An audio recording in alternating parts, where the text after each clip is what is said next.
दोस्तों पहला जो पार्ट था उसमें आपने देखा कि जो सुनहरा नियम है और व्याख्या करने के जो 3 और नियम हैं उन सबकी हमने एक्सप्लेनेशन कर दी है। अब इसके दूसरे पार्ट में हम ये देखने वाले हैं कि जो गोल्डन रूल है इंटरप्रिटेशन का, उसके लाभ क्या हैं और उसकी हानि क्या है, ठीक है। और उसके बाद में हम देखेंगे एक लैंडमार्क जजमेंट, जिससे पता चलेगा कि वो सही है या नहीं है, और निष्कर्ष पर जाएंगे। उससे पहले हम आलोचना भी देखेंगे, इस नियम की आलोचना क्या हुई है। तो चलिए स्टार्ट करते हैं। देखिए, व्याख्या का स्वर्णिम नियम शाब्दिक नियम के बाद दूसरा चरण है। लिटरल जो रूल है उसके बाद से दूसरा जो रूल आता है वो आता है गोल्डन रूल।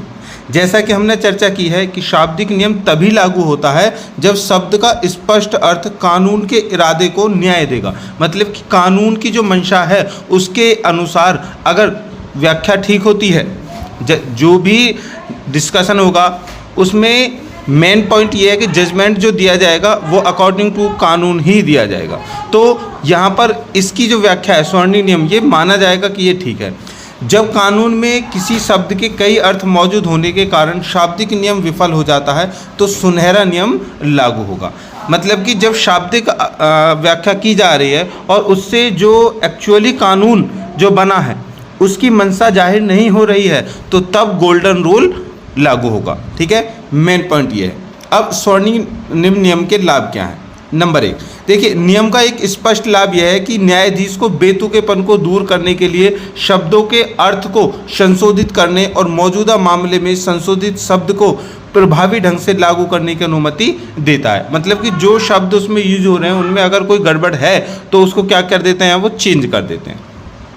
दूसरा, जब व्याख्या का शाब्दिक नियम स्पष्टता प्रदान प्राप्त करने में विफल रहता है तो सुनहरा नियम अदालत की मदद करने के लिए आगे आता है। तीसरा है कि यह कानून के अर्थ की व्याख्या करते समय उचित सिद्धांतों को लागू करने में न्यायाधीशों का मार्गदर्शन करता है। मतलब कि मार्गदर्शक भी बन जाता है ये नियम। आगे है, यह छोटे छोटे बदलाव करने के लिए कानून में संशोधन करने की आवश्यकता को ख़त्म कर देता है। मतलब जहाँ देखते हैं ना कहीं छोटा छोटा बदलाव नहीं, वो पूरे ही उसका जो मोटिव है उसको चेंज कर देते हैं, जिससे छोटे छोटे जो बदलाव होते हैं उनकी आवश्यकता नहीं रह जाती, क्योंकि न्यायाधीश संसद के लिए ऐसा कर सकते हैं। उदाहरण के लिए ऊपर चर्चा किए गए आर बनाम एलन मामले में न्यायालय ने कदम उठाया और सुनहरा नियम लागू करके खामियों को बंद कर दिया था। यह व्याख्या संसद की मूल मंशा के अनुरूप थी, इस प्रकार किसी संशोधन की आवश्यकता नहीं थी। मतलब आप देखते हैं ना कि जजमेंट जो हैं वो क्या हो जाते हैं। अभी देखिए दिल्ली में एक वो हुआ था, मामला था जिसमें जो महिला कुश्ती संघ थी, ठीक है दोस्तों, तो उन्होंने क्या किया था, उनके साथ में अत्याचार का उन्होंने वो लगाया था आरोप, जो एक भूषण ऐसे करके थे, ठीक है, उनके ऊपर लगाया था। अब क्या हुआ कि उनकी FIR दर्ज नहीं हुई। उन्होंने कहा कि अगर ऐसा कुछ चल रहा था इतने सालों से तो तब उन्होंने क्यों नहीं कहा, तो उसकी FIR दर्ज नहीं हुई। उस मामले को लेकर के वो सुप्रीम कोर्ट में गए। अब सुप्रीम कोर्ट ने क्या कहा कि भैया अकॉर्डिंग टू द कानून हम कोई भी FIR दर्ज नहीं हो रही है उस मामले में हम कर सकते हैं, लेकिन जब तक मामला लोअर कोर्ट से होकर के और सुप्रीम कोर्ट तक नहीं आएगा तब तक हम उस पर कोई भी विचार नहीं कर सकते। मतलब कि उसको ट्रायल पर नहीं लेकर आ सकते। ये काम है लोअर कोर्ट का, तो वहीं जाइए, वहीं पे किया जाएगा। तो वहाँ पर क्या हुआ कि कोई भी नियम को बदला नहीं गया। उन्होंने अपना जो निर्णय है वो गोल्डन रूल की तरफ ले गए कि हम इस चीज़ को यहाँ पर इतना ऐड कर सकते हैं कि पहले आपकी FIR होगी, उसके बाद वहाँ पर ट्रायल चलेगा, और वहाँ पर अगर ट्रायल में आपको कोई दिक्कत आती है तब आप हमारे पास में आ सकते हैं। आगे स्वर्णिम नियम के नुकसान। देखिए, जहाँ पर लाभ होता है वहाँ नुकसान होने डेफिनेटली है। तो पहला नुकसान कि सुनहरा नियम इसके उपयोग में प्रतिबंधित है, क्योंकि इसका उपयोग केवल तभी किया जा सकता है जो शाब्दिक नियम व्याख्या में अस्पष्टता पैदा करता है। इस प्रकार इसका उपयोग सीमित एवं दुर्लभ हो जाता है। कहने का मतलब है डायरेक्टली हम गोल्डन रूल को नहीं लगा सकते। गोल्डन रूल का यूज तब होगा जब लिटरल रूल जो है वो फॉलो जो कर रहा है जिन चीज़ों को, वो मान्य नहीं होंगी। अब यह अप्रत्याशित है और इसमें दिशा निर्देश का अभाव है। मतलब कि गोल्डन रूल जब लागू होता है, ठीक है, तो वह अप्रत्याशित, मतलब किसी की जगह पर, जैसे कहते हैं शाब्दिक जो रूल है उसकी जगह पर हम गोल्डन रूल को नहीं अपना सकते। शाब्दिक नियम काम नहीं करेगा, हमने उसको ट्राई करके देख लिया वो काम नहीं करेगा, तब जा करके हम गोल्डन रूल को लगाएंगे। आगे, नियम का एक मुख्य नुकसान यह है कि न्यायाधीश शब्दों के अर्थ को तोड़ मरोड़ सकते हैं और कानून को बदल सकते हैं। इसमें शक्तियों के पृथक्करण में असंतुलन पैदा हो जाता है। कहने का मतलब जो शब्द हैं, ठीक है, उनके जब मंशा उनसे जाहिर नहीं होती है तो वो क्या कर देते हैं, शब्दों को तरोड़ मरोड़ देते हैं और उसके अकॉर्डिंग कभी कभी ऐसा होता है, कभी कभी नहीं, मोस्टली होता है, कानून भी बदल जाते हैं। आगे है स्वर्णिम नियम को लागू करने की विधियाँ। देखिए, स्वर्णिम नियम किन विधियों से लागू होता है वो देखिए, कुछ विद्वानों ने ऐसे तरीके बताने की कोशिश की जिसके द्वारा कानून का अर्थ सुनिश्चित किया जा सके। R.L.T. कॉफर्ड ने अपनी पुस्तक द कंस्ट्रक्शन ऑफ स्टैट्यूट्स में लिखा है कि व्याख्या का पहला स्रोत कानून के शब्दों से खोजा जाना चाहिए। मतलब कि ये भी किसको पहले कर रहे हैं, शाब्दिक व्याख्या को। उसके बाद अधिनियम के संदर्भ और विषय वस्तु में सुनिश्चित किए गए अर्थ की जांच की जानी चाहिए। मतलब कि पहला रूल लगा दिया, लिटरल रूल, उसके बाद में उनकी जांच की जानी चाहिए शब्दों की, क्या वो उसकी मंशा जाहिर कर रहे हैं एक्चुअली जो कानून है। अगर नहीं करते हैं, यदि विधायी मंशा अभी भी अस्पष्ट है, मतलब कि मंशा को वो जाहिर नहीं कर रहे हैं, तो सहायता के विभिन्न बाहरी स्रोतों से परामर्श लिया जा सकता है। इस मामले में सहायता का बाहरी स्रोत व्याख्या के ही नियम होंगे। कौन से नियम होंगे, अब गोल्डन रूल चालू हो जाएगा। ऑस्टिन ने व्याख्या के नियमों पर विशाल साहित्य में भी योगदान दिया है। उन्होंने व्याख्यात्मक प्रक्रिया को 3 उप प्रक्रियाओं में विभाजित किया है। मतलब कि जब हम इन रूलों को लगाएंगे तो उसका क्रम क्या होगा। नंबर 1, सबसे पहले के नियम को ढूंढना कि वो नियम एक्चुअली है क्या। उसके बाद विधायिका की मंशा का पता लगाना कि भैया वो नियम जो बनाया गया है वो क्यों बनाया गया है, उसके पीछे की मंशा क्या है। और तीसरा, मामले को कवर करने के लिए कानून का विस्तार या प्रतिबंधित करना। मतलब कि जो भी मामला है उसको एक अच्छा जजमेंट देना, न्याय देना, और उन जो कानून है उसकी मंशा को देखते हुए जो भी तरोड़ मरोड़ करना है वो ये कर सकते हैं यहाँ पर। इसी प्रकार डी स्लोवेरे ने निम्नलिखित कदमों की सिफारिश की है। नंबर 1, सही वैधानिक प्रावधानों को ढूंढना कि वो प्रावधान क्या है जिनके अकॉर्डिंग, प्रावधान मतलब यही जो नियम है कि शाब्दिक नियम लगेगा या फिर गोल्डन नियम लगेगा, ठीक है, या फिर तीसरा जो था शरारत वाला नियम, ठीक है, मिसचीफ, वो लगेगा। दूसरा कानून की तकनीकी अर्थ में व्याख्या करना, मतलब कि तकनीकी मतलब टेक्नोलॉजी से उसका यूज़ करना है। उसके बाद मौजूदा मामले में अर्थ लागू करना है। अब उसमें अर्थ भी देना है कि भाई ये ऐसा है तो ये इसलिए।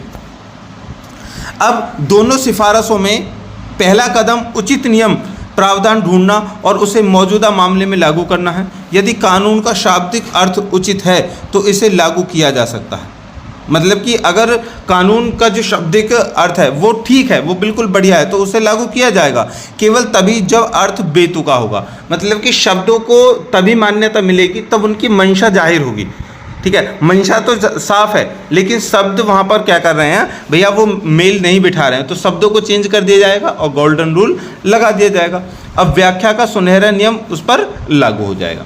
अदालत मौजूदा मामले को कवर करने और बेहतर निर्णय पर पहुंचने के लिए संशोधित अर्थ लागू करने के लिए इस नियम का उपयोग करके कानून का विस्तार या प्रतिबंधित करेगी।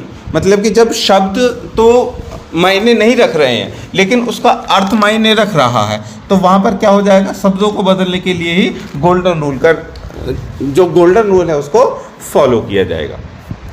अब भारतीय स्टेट बनाम श्री एन सुंदरी मणि 1976 के मामले में सर्वोच्च न्यायालय ने कहा कि जनता के अधिकार सर्वोपरि हैं। ये बात बिल्कुल सही है और उन्हें व्यक्तिगत अधिकारों की तुलना में श्रेष्ठ माना जाना चाहिए। कहने का मतलब है, देखिए कोई भी एक चीज़ ले लीजिए कि एक पर्टिकुलर व्यक्ति है और वो किसी कानून की मांग कर रहा है और उसके अपोजिट में बहुत सारे लोग हैं वो कानून की मांग कर रहे हैं, तो क्या होगा, जो अकेला व्यक्ति है उसके व्यक्तिगत जो कानून है उनको निराकार कर दिया जाएगा और जो सभी पूरी मतलब कि एक बहुसंख्यक जो लोग हैं उनकी उसी जो भी एक व्यक्ति बना रहा है कानून उसके अपोजिट में जो कानून है उनको मान्यता दी जाएगी। यदि कानून के शब्द मामले के संदर्भ में बेतुके हैं तो व्याख्या के सुनहरे नियमों को लागू करने के लिए उन्हें प्रतिकूल माना जाएगा। मतलब कि शाब्दिक परिभाषा है वो सही है, लेकिन वो केवल एक को डिनोट कर रही है, एक व्यक्ति के अधिकारों को डिनोट कर रही है। फिर उसके बाद में अगर उसको थोड़ा सा चेंज कर देते हैं तो वो बहुसंख्यक बहुत सारे लोगों के अधिकारों को बचा रही है। तो भैया यहाँ पर वो कहा जाएगा कि 100 को बचाने के लिए एक को बचाया जाए, इसलिए गोल्डन जो रूल है वो लागू कर दिया जाए। अब आगे है कि व्याख्या के स्वर्णिम नियम से संबंधित महत्वपूर्ण केस। पंजाब राज्य बनाम केसर जहां बेगम, ये आपने सुना होगा, 1963 का लैंडमार्क जजमेंट है। सबसे पहले देखते हैं तो मामले के तथ्य क्या हैं, फैक्ट क्या हैं। नंबर 1 देखिए, प्रतिवादी 2 गांवों में 55 बीघे और 7 बिस्वा जमीन के मालिक थे। ध्यान रखना, जो प्रतिवादी हैं यहाँ 2 गांवों के हैं, ठीक है। 2 गांवों की जो जमीन है उसमें से 55 बीघे 7 बिस्वा जमीन के मालिक हैं, पहला फैक्ट। दूसरा, अपीलकर्ता द्वारा, मतलब जो इसमें वादी है, अपने उपयोग के लिए आसपास की भूमि के साथ उनकी भूमि का अधिग्रहण किया गया था।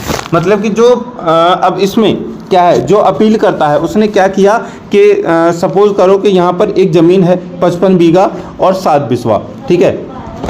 अब यहाँ की जो आसपास की ये जो ज़मीन है इसका क्या हो रहा है, ये जो ज़मीन आसपास की है इसका यूज हो रहा है, ठीक है। तो उन्होंने क्या किया कि ये पूरी ज़मीन अगर यहाँ से मिल जाएगी, वरना तो बाउंड्री ऐसे बनेगी फिर ऐसे करके, तो उन्होंने क्या इस ज़मीन को भी अधिग्रहण कर लिया, ठीक है, अपने पूरे यूज़ के लिए अधिग्रहण कर लिया। तो उन्होंने कह दिया कि हमारा कैसे अधिग्रहण हो सकता है। उसके बाद क्या हुआ कि उत्तरदाताओं को अधिग्रहण के बारे में सूचित नहीं किया गया था और वे पुरस्कार के समय उपस्थित नहीं थे। मतलब कि ऐसा मानो कि जो मुआवजा उनको, ना तो उनको मुआवजा मिला और ना ही उनको बताया गया कि कब उनकी ज़मीन छीन ली गई, ठीक है।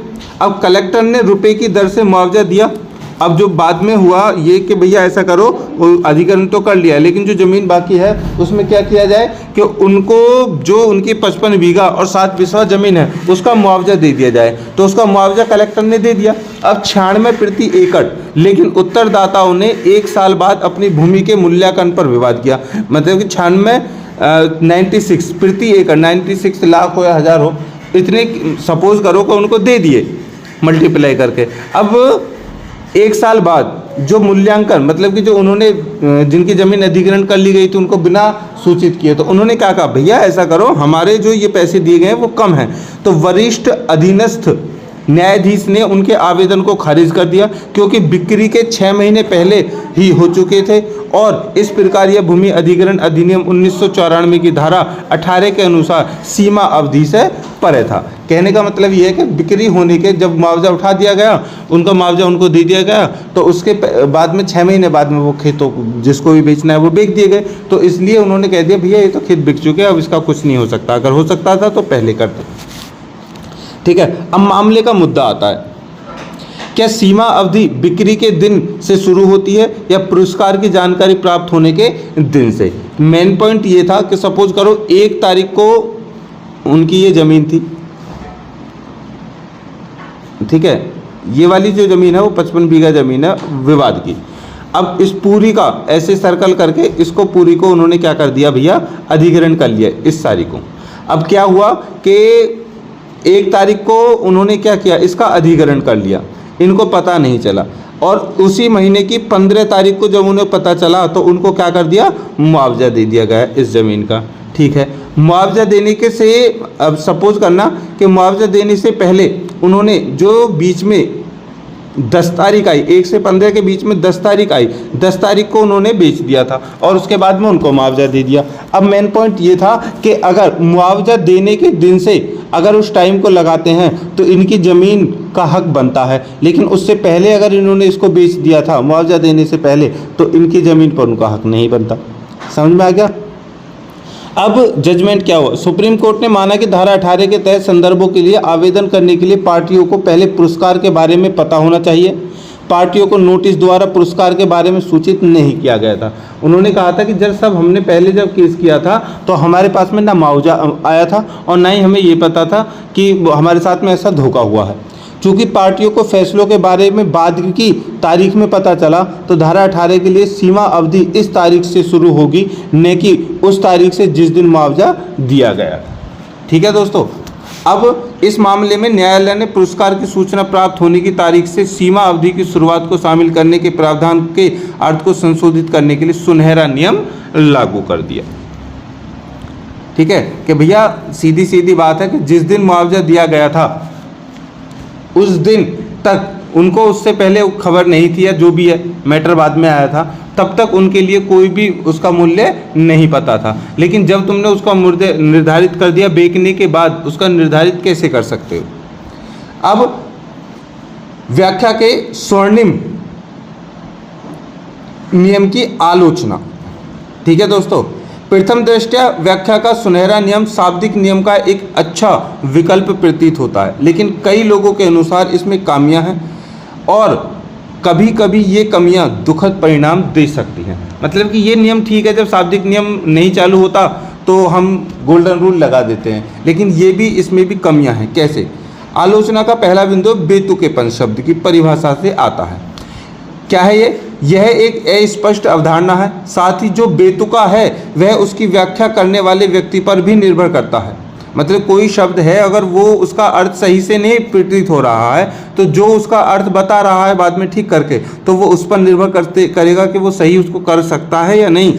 इससे पहले ही सीमित सुनहरे नियम को लागू करते समय एक रूपता की कमी हो जाती है। एक रूपता की कमी का मतलब ये है कि अब मैंने तुमसे कहा कि 10 रुपये की चप्पल है, अब दूसरा कह रहा है कि 10 रुपये की चप्पल हैं, तो भैया मैंने 10 रुपये की चप्पल तो खरीद ली, लेकिन वो एक ही चप्पल को दे रहा है। मतलब कि तो नियम तो ये बनता है ना कि 10 रुपये की चप्पल एक का कोई यूज़ नहीं कर सकता, तो दोनों चीज़ें, दोनों जोड़ी मतलब एक जोड़ी चप्पल होनी चाहिए पूरी। उसने कहा ये लो चप्पल है, चप्पल और 10 रुपये दे दो। अब उसने एक दे दी, भैया हमें तो दोनों चाहिए ना चप्पल, क्योंकि काम तो दोनों से ही होगा, दोनों एक साथ बिकती हैं। तो यहाँ पर क्या शब्दों का थोड़ा सा हमें अभाव समझ में आ रहा है। चप्पल की जगह चप्पलें नहीं कह सकता, चप्पलें कहेगा तो बहुत सारी आ जाएंगी, या फिर चप्पलें कहेगा तो 2 भी हो सकती हैं उसका अर्थ, या फिर उसको सीधा सीधा मतलब यह है कि वहाँ पर यह कहना चाहिए था कि हमें एक जोड़ी चप्पल दे दो या फिर एक जोड़ी चप्पल ले लो, जहाँ पर शब्द जो है वो बेतुका यूज किया गया। समझ में आ गया दोस्तों? चलिए, अब प्रत्येक न्यायाधीश अलग है और चीज़ों की अलग अलग व्याख्या करने के लिए बाध्य है। इस नियम का उद्देश्य यह कहकर एक रूपता लाना है कि किसी कानून के प्रावधानों की व्याख्या कानून के इरादे से विचलित नहीं होनी चाहिए। यह नियम कुछ हद तक नियम द्वारा प्रदान की गई एक रूपता को समाप्त कर देता है। ठीक है, अब इसमें क्या है मेन पॉइंट? उसमें यह कहा है कि यह नियम तब लागू किया जाना चाहिए जब पाठ की शाब्दिक व्याख्या स्पष्ट या बेतुके परिणाम उत्पन्न करती है। देखिए, अभी वो चप्पल वाली जो बात बता रहे थे हम, देखिए आप जाते हैं एक शॉप पर, ठीक है, आपने कहा कि हमें चप्पल दे दीजिए। उसने कहा चप्पल चाहिए, हाँ, कि भैया लाओ 10 रुपये चप्पल ले लो। 10 रुपये में एक चप्पल आपको दे दी। आप कहेंगे अब पागल वागल है क्या, 2 चप्पल देना। अब इसी बात पर विवाद हो गया। दुकान वाला कह रहा है तो 2 चप्पल चाहिए तो 20 रुपये लाओ। आप कहोगे पहले नहीं बोला था, पहले क्यों नहीं बोला? अब सपोज करो कि पहले उसने ये कहा कि 10 रुपये की चप्पल दे दो, अब उसने एक चप्पल दे दी। इसके माइंड में था कि एक जोड़ी चप्पल की कीमत 40 रुपये है। अब इसको जो इसने बताया, ये भी इसने भी नहीं बताया कि एक जोड़ी चप्पल की कीमत वो है, इसने एक ही चप्पल दे दी उसको उठाकर 10 रुपये में। तो यहाँ पर शब्दों का हेरफेर हो गया। लेकिन कानून की मंशा बाद में आएगी। गोल्डन रूल दोस्तों यहाँ पे लगेगा, देखना कि अब ये गोल्डन रूल के ऊपर जाएगा कि सर इस तरह से कहकर उन्होंने मेरे साथ में ऐसा कर दिया। गोल्डन रूल यहाँ पर ही लगेगा कि जो चप्पल है ना भैया, वो कभी भी एक अकेली चप्पल खरीदी नहीं जाती, बेची नहीं जाती। 2 जोड़ी ही, मतलब कि जो 2 होती हैं जोड़े में, वही खरीदी बेची जाती है। तो गोल्डन नियम यहाँ पर क्या कर देगा, वो कहेगा चप्पल मांगने का मतलब भैया इसका अर्थ यही है कि एक जोड़ी चप्पल दे दीजिए। समझ में आ गया? चलिए निष्कर्ष पर पहुँचते हैं। व्याख्या में त्रुटियों की संभावना के कारण सुनहरा नियम एक आदर्श उपकरण नहीं है। इसका उपयोग हमेशा कानून के स्पष्ट अर्थ में गैर बराबरी को खत्म करने के लिए नहीं किया जा सकता। इसके कारण कई न्यायविद नियम और अधिक कुशल बनाने के लिए लागू करने की अपनी प्रक्रियाएं लेकर के आए हैं। इस नियम का उपयोग और संशोधन न्यायाधीशों द्वारा दशकों से विभिन्न मामलों में किया जाता रहा है और यह आज भी उपयोग में है, क्योंकि यह समय की कसौटी पर खरा भी उतरा है। ठीक है, तो मेन पॉइंट क्या था कि जब भी चीज़ें किसी भी नियम में या फिर किसी भी केस में वो नियम सामने आएंगे कि जिनको व्याख्या करना और उनके अकॉर्डिंग जजमेंट देना मुनासिब नहीं होगा, तो वहाँ पर शाब्दिक अर्थ के बाद में भाई साहब गोल्डन नियम ही, सुनहरा नियम है वो लागू किया जाएगा और मंशा जो है उसको क्लियर किया जाएगा। ठीक है दोस्तों, तो आई होप कि क्वेश्चन आपको अच्छे से समझ में आ गया होगा।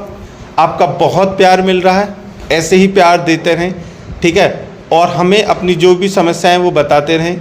मेन पॉइंट एक ये है कि बहुत सारे स्टूडेंट हैं, ठीक है, वो हमसे पूछते रहते हैं कि सर हमें वो वीडियो दे दीजिए second semester, third semester, fourth semester. तो प्यारे दोस्तों, मैं आपको बता दूं कि ऑलरेडी हर एक टॉपिक पर वीडियो बन चुकी है, हर एक सब्जेक्ट पर वीडियो बन चुकी है। ये 6 सेमेस्टर चल रहा है, ठीक है। तो क्या करना है, आपको प्लेलिस्ट में जा कर के खोज लेना है। अब बात आती है दोस्तों पीडीएफ की। तो पीडीएफ जिस दिन हम वीडियो अपलोड करते हैं, ठीक है, उसके 1-2 दिन के अंदर हम टेलीग्राम पर अपलोड कर देते हैं। अगर आप अपडेटेड रहते हैं तो वहाँ पर पीडीएफ आपको टेलीग्राम में जा कर के हमारे चैनल के जो फाइल सेक्शन है ना, वहाँ पर जा कर के देखोगे, खोज करोगे, तो उसी लिस्ट में आपको ये जो क्वेश्चन है हम बता रहे हैं, सुनहरा नियम, ठीक है, व्याख्या का नियम, संवैधानिक व्याख्या, इसके नाम से आपको ये पीडीएफ अवेलेबल हो जाएगी। तो थैंक यू, मिलते हैं नेक्स्ट वीडियो के साथ। Keep sharing, keep like us, keep watching us. Best of luck. जय हिंद।